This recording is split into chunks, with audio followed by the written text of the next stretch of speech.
बिस्मिल्लाहिर्रहमानिर्रहीम। अस्सलाम वालेकुम। आप देख रहे हैं साफ़ी डायरी यूट्यूब टीवी चैनल। मैं हूं आपका मेज़बान सैयद इरशाद बुखारी।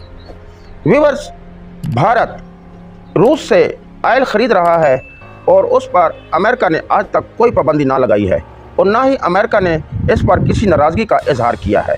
पाकिस्तान ने रूस से कोई ऑयल भी ना ख़रीदा है और ना कोई गंदम खरीद की है। उसके बावजूद अमेरिका पाकिस्तान के साथ सही मायनों में कोई तावन ना कर रहा है। अमेरिका क्योंकि मुसलमानों के साथ सही बर्ताव ना कर रहा है, इसलिए मुसलमान उससे सख्त नाला रहते हैं। अगर अमेरिका इंसाफ के तकाज़ों को मद्देनज़र रखे तो उसको भी चाहिए था कि वो भारत पर मुआशी पाबंदियाँ लगाता, क्योंकि उसने रूस से तेल ख़रीदना शुरू कर रखा है और भारत का मीडिया रूस के यूक्रेन पर हमलों को काफ़ी कवरेज दे रहा है और उनकी तारीफ़ें कर रहा है।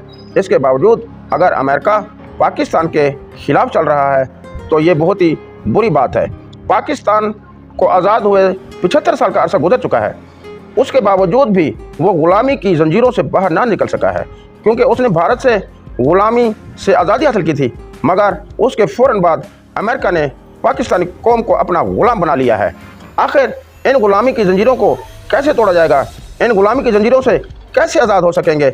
इसके लिए मशवरा देता हूँ कि पाकिस्तान में जब तक इस्लामी निज़ाम हुकूमत कायम नहीं हो जाता या कोई इस्लामी तंजीम इस मुल्क पर हुक्मरान नहीं आ जाती, तब तक पाकिस्तान इन ग़ुलामियों से कतई तौर पर आज़ाद ना हो सकता है।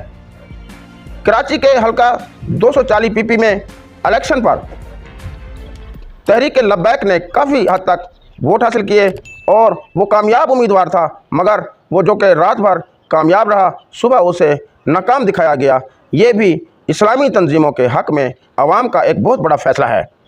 अगर पाकिस्तान को आपने इन लोगों से आज़ाद कराना है तो आपको ये तमाम आइन ख़त्म करने होंगे और पाकिस्तान में, क्योंकि ये एक इस्लामी मुल्क है, कुरान पाक को ही आइन बनाना होगा और कुरान पाक से बेहतर आइन मुसलमानों के लिए हो ही ना सकता है।